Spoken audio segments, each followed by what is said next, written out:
और ये जो नेपाल में है ना ओली, एकरे चक्कर में बर्बाद भइल है। यहाँ पे ओली तोरा हम ना जान रही, चाइना वाली राजदूत के चक्कर में बर्बाद भइल थे। अब अगर पहले की ओर जाएंगे तो पहले तो हम लोग अखंड भारत में थे, सब लोग हमारा ही था यहाँ पे। तो हमारे शास्त्रों में तो जब वेद पुराण की उच्चारण होता है तो वहीं से होता है, जम्बू द्वीप है तो पूरा एशिया हम लोग का होगा, जम्बू द्वीप बोला जाता था एशिया को पूरा का। भारत में सबसे ज्यादा अत्याचार इसी काला पानी जेल में हुआ है। यहाँ ऐसे बैरक रख दिए जाते थे, अंदर एक छोटा सा कमरा होता था ये बंद करने के लिए, और यहाँ से कुंडी दी जाती थी। ये कुंडी अंदर अंदर आके इसमें लॉक होती थी ताकि कोई हाथ से इसे खोल ना सके।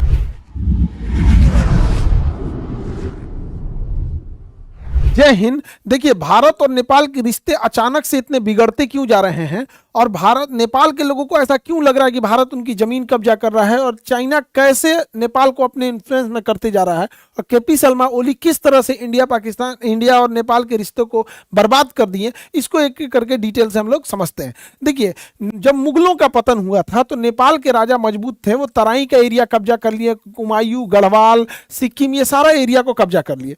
लेकिन अंग्रेजों ने जब इस पे आंग्ल और नेपाल युद्ध किया 1814 से 1816 के बीच में, तो नेपाल के गोरखा शासकों को पीछे हटना पड़ा और उनको ये जमीन वापस करनी पड़ी अंग्रेजों के साथ। हमारा तो सत्ता उस समय गिर चुका था, यहाँ पे मराठों की भी हार हो चुकी थी। 1761 के पानीपत के युद्ध के बाद मराठों का पतन प्रारंभ हो गया, इधर मुगल खत्म ही हो गए थे। तो यहाँ से पहले जो सतलज नदी से इनकी सीमा बनती थी, अंग्रेजों ने इसे कह दिया कि भैया ये आपकी काली नदी से सीमा बनेगी यहाँ पर, और यहाँ पर मेची नदी और यहाँ गंडक नदी, ये बॉर्डर जो बनेगा बिहार के साथ गंडक नदी। तो 3 नदियों को सीमा बना दिया अंग्रेजों ने। अब इन 3 नदियों को समझते हैं। ये सीमा जो बनाई गई थी ये सुगौली में बैठ के बनाई गई थी। सुगौली बिहार के चंपारण में एक जगह है सुगौली, तो सुगौली में ये संधि हुई 1816 की, इसलिए इसे सुगौली की संधि कहते हैं। इसके तहत नेपाल की पश्चिमी सीमा काली नदी, उसके उधर भारत का उत्तराखंड, इधर मेची नदी, इसके इधर सिक्किम, और नीचे ये गंडक नदी। अब इन नदियों से विवाद कैसे है, तो ये विवाद समझती है मेनली गंडक और मेची को लेके, क्योंकि नदियां अपना रास्ता बदल देती हैं।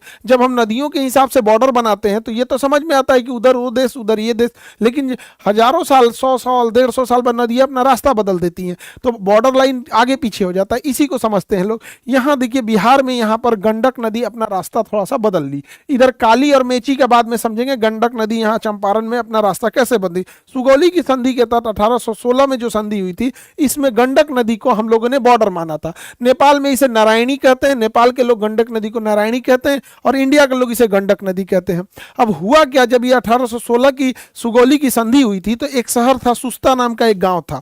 अब नेपाल चूंकि छोटा एरिया है, उसके पास खेती के लिए ज्यादा जमीन है नहीं, तो उसके लिए छोटे छोटे गांव भी बहुत मायने रखते हैं। तो सुस्ता नामक जगह था जो नेपाल को था। अब इस गंडक नदी के इस साइड में नेपाल है, और ये सुस्ता विलेज है, ये नेपाल के पास था और इंडिया के पास नहीं था। ये बॉर्डर बनाई थी नदियां। लेकिन नदियां जैसे कि अपना रास्ता बदलती हैं, नदियां ने, ये नदी जो थी, ये गंडक नदी ने ऐसे रास्ता बदल दिया। रास्ता बदल लेने के कारण यहाँ पर ये जो सुस्ता जगह है, ये सुस्ता जगह इंडिया में चला आया। अब ये जगह आ गया इंडिया में। नेपाल का कहना है कि भैया नदी रास्ता बदल दी, गौवा तो मेरा था, पहले जनगणना हमारे यहाँ होती थी। तो एक ये वाला डिस्प्यूट है सुस्ता को लेकर, गंडक नदी को लेकर। उसके बाद जो विवाद है ये समझते हैं थोड़ा सा डिटेल से कि ये वाला विवाद क्या कह रहा है। देखिए, यहां पर काली नदी बॉर्डर बनाती है और इस साइड में मेची नदी बॉर्डर बनाती है। तो काली नदी जो है ना, इसका उद्गम जो शारदा नदी है यानी काली नदी, इसकी उद्गम यानी स्टार्टिंग को लेके प्रॉब्लम है।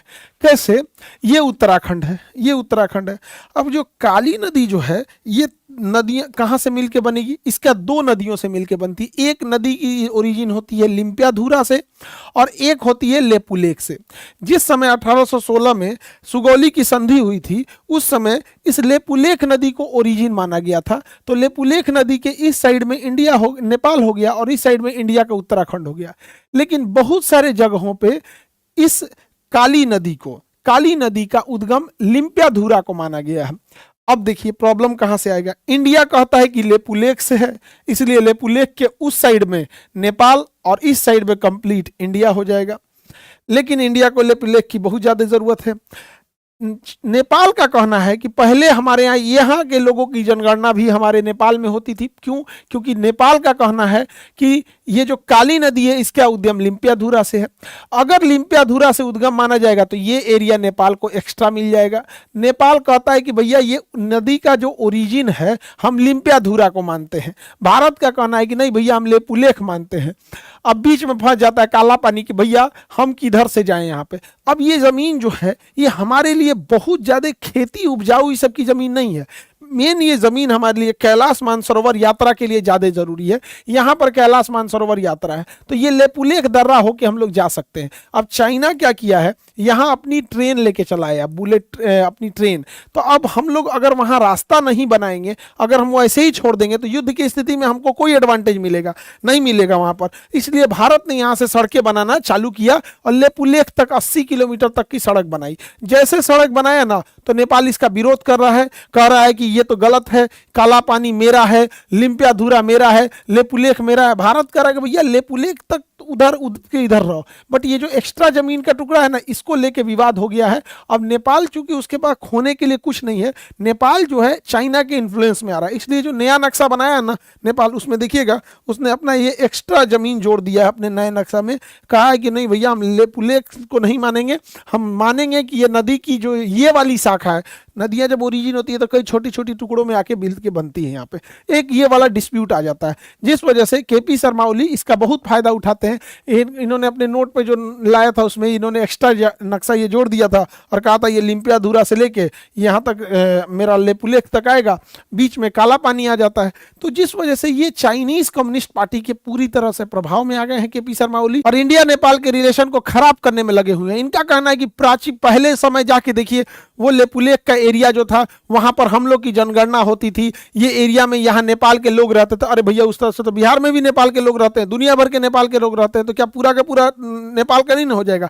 नेपाल और इंडिया के रिलेशन बहुत अच्छे हैं। अब अगर पहले की ओर जाएंगे तो पहले तो हम लोग अखंड भारत में थे, सब लोग हमारा ही था यहाँ पे, ज्यादा दूर कहाँ जाइएगा। 1893 में अफगानिस्तान अलग हुआ, 1947 में पाकिस्तान अलग होता है। यहाँ पर आज़ादी के 10 साल पहले 1937 में म्यांमार टूटता है, 1971 में बांग्लादेश टूटता है। तो ये तो बहुत टूट टूट के बने हैं। तो अगर ऐसे प्राचीन कालते में चलेंगे तो हमारे शास्त्रों में तो जब वेद पुराण की उच्चारण होता है तो वहीं से होता है जम्बू द्वीप है, तो पूरा एशिया हम लोग का होगा, जम्बू द्वीप बोला जाता था एशिया को पूरा का। तो ऐसा नहीं होता। तो ये रिलेशन को मेनली चुनाव जीतने के लिए केपी शर्मा ओली किसी भी हद तक गिर सकते हैं, यही इनको खराब लगता है। अब देखिए इंडिया और नेपाल के रिश्ते को खराब करने से चाइना को ज्यादा बेनिफिट होगा। वो इंडिया को काउंटर करना चाहता है, उसको पता है कि ये चिकन स्नेक अगर हम काट देंगे तो यहाँ के 8 स्टेट पर इंडिया नहीं जा पाएगा। यही वजह है कि चाइना यहाँ से नेपाल से रिश्ते खराब करके इस रास्ते घुसना चाहता है वो नेपाल में, और म्यांमार के रास्ते यहां से वो घुसना चाहता है बांग्लादेश में। यही वजह है कि देखिएगा म्यांमार में भी तख्ता पलट हो गया है, बांग्लादेश में भी तख्ता पलट हो गया है, और काठमांडू में जो नेपाल है यहाँ भी तख्ता पलट हो गया है। अभी जो सरकार आएगी उसको ये कुछ प्रलोभन दे के यहाँ अपना सैन्य अड्डा ले लेगा, मोहम्मद यूनुस से अगर ले लेगा तो यहाँ ले सकता है। तो हमारा फ्यूचर ये गड़बड़ हो जाएगा। ये हमारा चिकन स्नेक है, इसे सिलीगुड़ी कॉरिडोर कहते हैं। तो इस पे गवर्नमेंट को नजर रखने की जरूरत है, हाथ पे हाथ रखने से नहीं होगा। इधर बांग्लादेश में यूनुसा पगलाइए गया है, अभी नेपाल में कौन बैठेगा कोई ठीक नहीं है। दूसरा, ये कई बार उल्टा सीधा बयान देते रहता है। ये बुढ़ा पगला गया है, यहाँ पे कह रहा है ब्राह्मण है, ये बुढ़ऊ ब्राह्मण है, कहता है राम जी का जन्म ना अयोध्या में नहीं हुआ था, नेपाल में हुआ था। बताइए भाई तुमको कौन ब्राह्मण का शिक्षा दिया, हमको ही नहीं समझ में आता है। ये ओली को ये मान अजीब तमाचा मारने वाली बात है। भारत में भगवान श्री राम मर्यादा पुरुषोत्तम माने जाते हैं, चाहे किसी भी धर्म का हो, उन्हें बड़ा सम्मान की नजर से देखता है।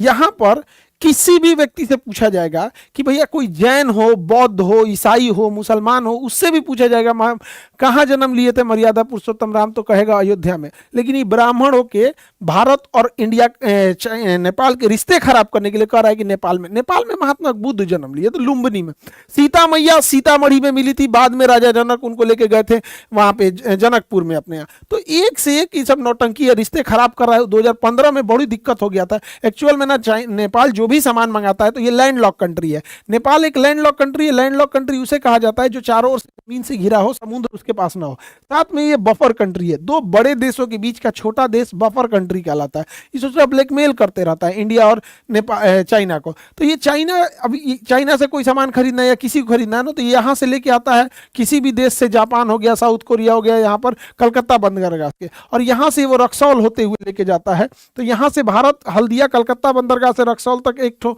एक्सप्रेस वे भी बना रहा है। हालांकि चाइना इधर से ट्रेन का भी प्रोजेक्ट ला रहा है, ट्रेन का प्रोजेक्ट ला देगा तो चाइना नेपाल के लिए अपने फेवर में नेपाल को ले जाने में चाइना सफल हो जाएगा। लेकिन भारत को अपने पड़ोसियों पर नजर रखने की जरूरत है। हम दोस्त बदल सकते हैं, पड़ोसी नहीं। और याद रखिएगा, नेपाल, पाकिस्तान, ये बांग्लादेश ऐसे छोटे देश है ना जिनको खोने के लिए कुछ भी नहीं है, तो ये बड़ा खतरनाक हो जाते हैं, जाके बैठ जाएंगे चीन के गोद में। पाकिस्तान, बांग्लादेश क्या हुआ यहाँ पर? इसलिए बड़ी जरूरत है हम लोगों के नाजुक दौर से गुजरती अर्थव्यवस्था में इस चीजों को हम लोग को अपने अड़ोस पड़ोस में ध्यान देना चाहिए। और ये जो नेपाल में है ना ओली, एकरे चक्कर में बर्बाद भइल है। यहाँ पे ओली तोरा हम नहीं जान रही, चाइना वाली राजदूत के चक्कर में बर्बाद भइल लेते ओली भाई। देखिए बुढ़ौती में सठिया गया ये आदमी, यहाँ पर ये के चक्कर में गया बर्बाद। ये आकर चाइना से इनकी पार्टी के मीटिंग पे बैठ रही है। ये बताइए, डोनाल्ड ट्रंप अगर इंडिया आते हैं या कोई आता है तो वो भारत सरकार से न बात करेंगे कि समाजवादी पार्टी से बात करेंगे, इधर बिहार में आके नीतीश कुमार से बात करेंगे, किसके साथ गठबंधन कर रहे हैं। लेकिन ये इंटरफेयर करती है।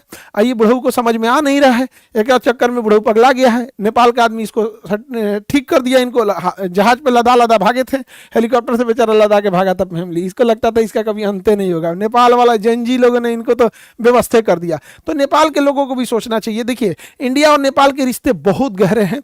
हमारा इंडिया और नेपाल के साथ बॉर्डर जो लगता है, उस बॉर्डर पे वीजा फ्री आ सकते हैं लोग, जा सकते हैं लोग, कभी वीजा नहीं लगता है। तो हम लोग भी नेपाल से आ सकते हैं, नेपाल के लोग भी जा सकते हैं। इंडिया में बहुत सारे नेपाल के सेफ काम करने वाले काम करते हैं। हमारे पास पूरी गोरखा बटालियन है, सेना ऐसी, भारत ने ऐसी कोई युद्ध नहीं जीता है जिसमें हमारे नेपाली भाइयों ने शहादत ना दी हुई हो। हमारे भारत में गांव तक में सिक्योरिटी गार्ड में, रात में चौकीदार में, हर जगह नेपाल के लोग भरे हुए हैं। इवन नेपाल को यूज करने के लिए भारत ने सार्क सैटेलाइट दिया था। आज भी नेपाल में जो पेट्रोल जाता है, भारत से पेट्रोलियम जाया जाता है, उसको सप्लाई किया जाता है ट्रकों टैंकरों में भर भर के यहाँ पर। हाँ, थोड़ा सा भारत से है क्या चीज है कि नेपाल हमें ज्यादा कुछ बेच नहीं पाता। हालांकि ठंडी के दिन में नेपाल से बहुत लोग कंबल उम्बल बेचने आते हैं। तो भाई बेचो, तुम्हें मना कौन किया है? टेक्नोलॉजी के मामले में नेपाल थोड़ा सा पीछे है, मेडिकल इंडस्ट्री और पीछे, एजुकेशन सिस्टम और पीछे। तो यहाँ थोड़ा नेपाल के लोगों को लगता है आंकड़े देख के कि भैया हम लोग नहीं बेच पा रहे हैं। ये झमेला हम लोग भी झेलते हैं चाइना के साथ। चाइना हम लोग को भर भर के सामान बेच देता है, हम लोग बेच ही नहीं पाते। वैसे ही चाइना, जैसे हम लोग चाइना को देखते हैं व्यापार के नजर, नेपाल वाले हम लोग को देखते हैं यार ये भर भर के सामान बेच दे रहे हैं, हम लोग बेच ही नहीं पा रहे हैं। मना थोड़ी किए हम लोग, वहां से करो।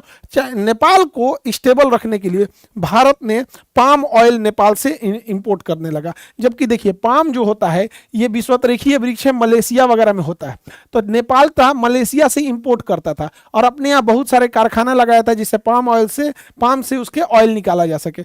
भारत ने कहा कि भैया तुम्हारे यहाँ लोगों को रोजगार मिला है, हम डायरेक्ट मलेशिया से नहीं खरीदेंगे, तुम ही से खरीद लेते हैं। तो भारत नेपाल के पाम इंडस्ट्रीज को जिंदा रखने के लिए मजबूरी में वहां से खरीदता है। लेकिन इधर से मलेशिया जो था ये पाकिस्तान का गुण गाने लगा, तो हम लोगों ने नेपाल से कह दिया भैया तुम कहीं और से पाम लाओ, मलेशिया का रहेगा तो हम नहीं ले सकते हैं यहाँ पे। तो ये चीजें हैं, क्योंकि बैलेंस करना भी हम लोग को बहुत ज्यादा जरूरी रहता है। अब काला पानी, लेपुलेख, लिम्पियाधुरा का जगह देखिए कैसा है यहाँ पे, एकदम दुर्गम में चोटियां हैं। यहाँ ना खेती होगी, ना स्कूल खुलेगा, ना कुछ। लेकिन सामरिक दृष्टि से बहुत जरूरी है। युद्ध ऐसी स्थिति में अगर भारतीय सेना लेट से पहुंचेगी तो बहुत दिक्कत हो जाएगा। इसी सड़क को चौड़ीकरण का नेपाल विरोध कर रहा है। अब बताइए, नेपाल यहाँ पे कौन सी खोल देगा? अपने तो 5 स्टार होटल खोलेगा। लेकिन बस यही है, चाइना ने कुछ पैसे दे दिए हैं, रिश्ते खराब कर रहा है। भारत सरकार को भी सोचना चाहिए ऐसे जगहों को कुछ डिप्लोमेटिक ढंग से किया जाए। देखिए, नेपाल से हमारा अच्छी दोस्ती है। जब हम बॉर्डर खोल सकते हैं नेपाल से, तो नेपाल को भी ये कह सकते हैं हम लोग कि भाई इसको कॉमन यूज के लिए हम लोग जगह रख लेंगे। देखिए, जब तक इसका भारत सरकार कोई सोल्यूशन नहीं निकालेगी, नेपाल में यह एक राजनीतिक मुद्दा बना रहेगा कि हमारी सरकार आएगी तो हम काला पानी लाएंगे, लेपुलेख लाएंगे, लिम्पियाधुरा लाएंगे। बेटर है कॉमन यूज के लिए रख लीजिए। नेपाल और हमारा इंडिया का अच्छा रिश्ता है, इतना अच्छा रिश्ता है। आप ऐसे समझिए कि नेपाल के जो सेनापति होते हैं ना, वो भारत के भी ऑनरेरी सेनापति होते हैं। जो भारत का सेनापति होता है, जब यहाँ शपथ लेता है तो नेपाल जाता है, वो भी वहां का ऑनरेरी सेनापति लेता है। जब इतना भरोसा है भाई, तो कुछ कॉमन यूज के लिए ले सकते हैं लोग वहां पे। बाकी नेपाल को भी इंडिया से समझना चाहिए कि हम भाई ऐसा ना हो कि चाइना के चाल में वो भी फंस जाए। और इसमें किसको फायदा हो रहा है? चाइना को फायदा हो रहा है। तो काला पानी वाला जो एरिया है, इसके चौड़ीकरण से लेके हर चीज को लेके इंडिया को थोड़ा सा सतर्कता रहने की जरूरत है। बहुत सारे बच्चों को लगता है कि काला पानी तो अंडमान निकोबार को भी बोला जाता था। तो ये उत्तराखंड का लिम्पियाधुरा काला पानी लेपुलेख था। अंडमान निकोबार में एक जेल है जिसको काला पानी, सेलुलर जेल था, वो सेलुलर जेल को काला पानी कहा जाता था, अंडमान निकोबार में भेज देता था। ये इसका एंट्री द्वार था, ये मेन टावर था यहाँ से, और यहाँ से ये सब देखते थे सब इसमें बैरक बना के, और इस ऐसे जो ऐसे गए हैं ये, यहाँ पे बहुत यातनाएं दी जाती थी। ये था आपका सेलुलर जेल, यहाँ पर ही काला पानी की सजा देती थी, एकदम निर्मम तरीके से किया जाता। जेल का नाम था सेलुलर जेल। ऐसी होती थी, 3 मंजिले जेल होते थे, यहाँ पे बीच से ऐसे रास्ते होते थे, और यहाँ पर कुछ ऐसे जिन्हें ज्यादा सजा देनी होती थी उनका ये बैरक वगैरह ढक देता था, रोशनी तक नहीं आने देता था। इतना ज्यादा अत्याचार हुआ है, भारत में सबसे ज्यादा अत्याचार इसी काला पानी जेल में हुआ है। यहाँ ऐसे बैरक रख दिए जाते थे, अंदर एक छोटा सा कमरा होता था ये बंद करने के लिए, और यहाँ से कुंडी दी जाती थी, ये कुंडी अंदर अंदर आके इसमें लॉक होती थी ताकि कोई हाथ से इसे खोल ना सके यहाँ पर, और इसके अंदर ऐसे रास्ते होते थे। वीर सावरकर जो थे यहीं पे बंद किए गए थे, इन्होंने कोयले से बहुत सारे इतिहास और श्लोकों को लिखा हुआ था, भारतीय स्वतंत्रता के इतिहास को अपने दीवारों पर लिख दिया था वीर सावरकर ने वहां पर।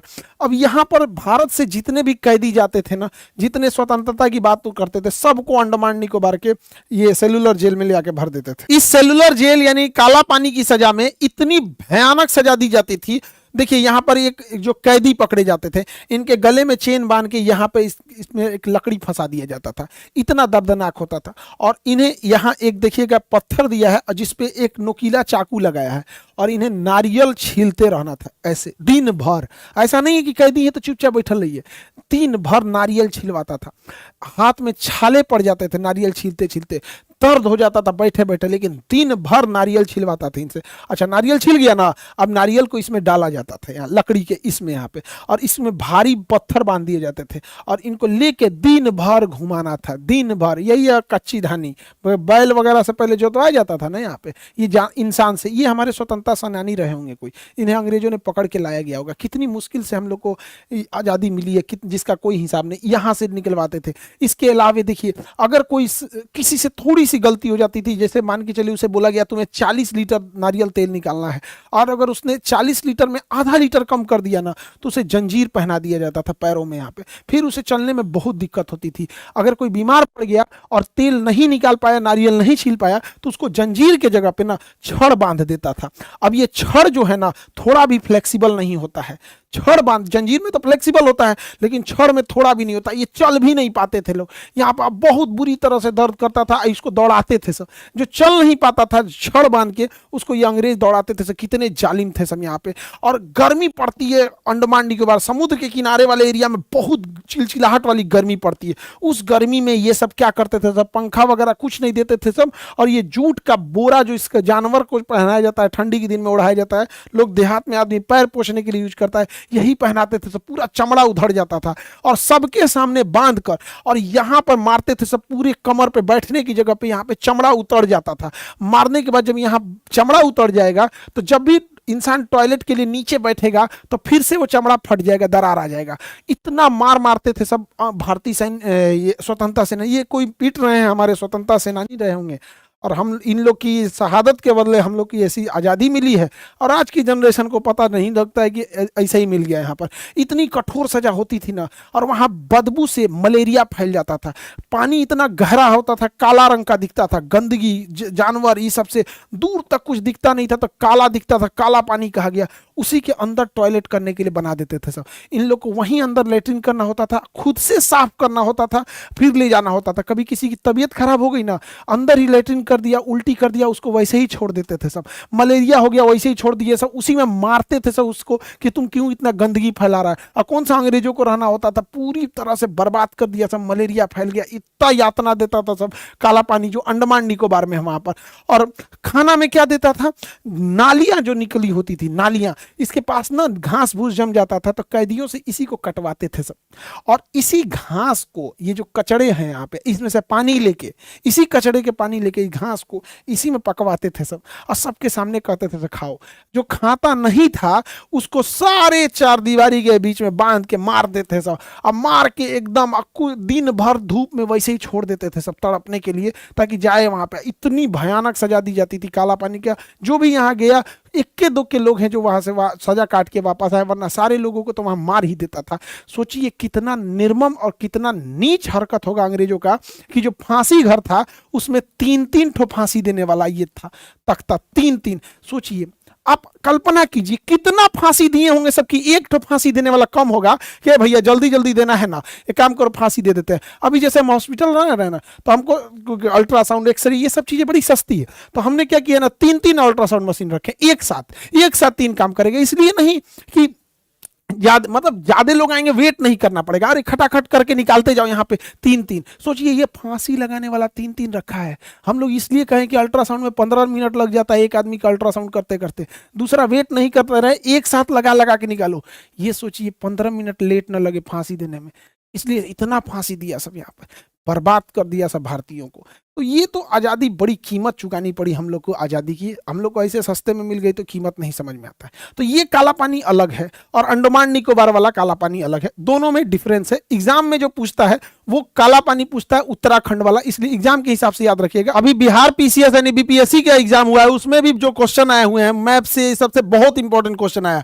हालांकि उसमें कुछ करंट अफेयर 3-4 साल पुराना पूछ दिया, तो ऐसे करंट अफेयर को अमूमन इग्नोर करना चाहिए और आयोग को भी इस टाइप से नहीं पूछना चाहिए। अभी देखिए यहाँ पर जो सेम टू सेम पढ़ाया हुआ लगभग 120 प्लस क्वेश्चन आ गया। यहाँ पे आपको क्वेश्चन पूछा हुआ है, यहाँ क्लास है केजीएस का, यहाँ पे हम ये सारा चीज आपको पीडीएफ में अपलोड करके दे देंगे, आप एक बार क्रॉस चेक कर लीजिएगा। यहाँ जो पढ़ाया गया है वहाँ वही चीज आपको आया हुआ होगा। 120 प्लस क्वेश्चन सीधे सीधे क्लास नोट से यहाँ पर, तो 120 कितना भी कट ऑफ जाएगा, ये सारा अपलोड कर देंगे, आप देख लीजिएगा, एकदम मिला लीजिएगा एक एक करके। जो एग्जाम में आया है वो यहाँ पे आया है, जो एग्जाम में पूछ रहा है वही यहाँ पे भी पूछ रहा है, चाहे जितना भी टफ हुआ हो, इससे कोई बहस नहीं होता है यहाँ पे। तो दोनों में आना चाहिए। हालांकि इस बार कुछ आंकड़े जो थे वो बड़ा उलझाए थे बच्चों को, तो खैर उससे नहीं भागना है, जो क्वेश्चन आते हैं उससे तो आपको बनाना ही रहता है यहाँ पे। बाकी आप लोग पढ़ाई करते रहेंगे और इसको हम लोग आपको अपलोड कर देंगे ताकि आप लोग इसको मिला सके। टेलीग्राम में भी अपलोड कर देंगे कितना पढ़ाया हुआ है, और आप इस वीडियो के नीचे डिस्क्रिप्शन में भी दिखा देंगे कि कितना पढ़ाया हुआ है। देखिए जो बच्चे क्लास भी नहीं कर पा रहे हैं उन बच्चों के लिए कहते हैं कि अगर आप क्लास किए हैं तो आपको टेंशन ही नहीं है, पढ़ाया हुआ ही आएगा। नहीं भी किए हैं तो चूंकि ये बिहार पीसीएस का एग्जाम है, एक पॉकेट जी की किताब आती है 150 रुपए के आसपास की आती है, इसमें से 86 क्वेश्चन आया है। अब चूंकि बिहार स्पेशल भी पूछता है, क्योंकि बिहार पीसीएस का यूपी पीसीएस का रहता तो यूपी से स्पेशल पूछता है, तो इस बुक से 16 क्वेश्चन आया है। तो केवल यही 2 बुक अगर आप पढ़ लेते हैं तो 102 क्वेश्चन ऐसे ही निकाल के कट ऑफ के ऊपर चले जाएंगे। हालांकि इसमें जितना क्वेश्चन आया है, देखिए हम एकदम सीक्वेंस लगा देते हैं पेज नंबर के साथ। ये क्वेश्चन है, ये हमारे पॉकेट जीके का है, और ये पेज नंबर है, किसका है, बिहार जीके का है, किसका, सब पेज नंबर के साथ है। जैसे ये क्वेश्चन है 39 नंबर क्वेश्चन है, ये यहाँ पढ़ाया हुआ है पेज नंबर 100 के साथ। तो ये एकदम आपको लिंक के साथ अपलोड कर देंगे ताकि आपको देखने में आसानी हो। नहीं तो अभी कई बच्चों को लगता है कि कौन सा किताब पढ़े कौन सा नहीं। यहाँ क्वेश्चन है और यहाँ उसका आंसर है, पेज नंबर के साथ है, ताकि आप क्रॉस चेक कर सके। नीचे लिंक डाल देंगे और टेलीग्राम में भी इसे अपलोड कर देंगे। अच्छे से माइक्रोस्कोप से देख लीजिएगा आया है क्वेश्चन की नहीं। लेकिन आई होप कि आप नेपाल और ये इंडिया का डिस्प्यूट समझ गए होंगे। मिलेंगे नेक्स्ट क्लास में। जय हिंद।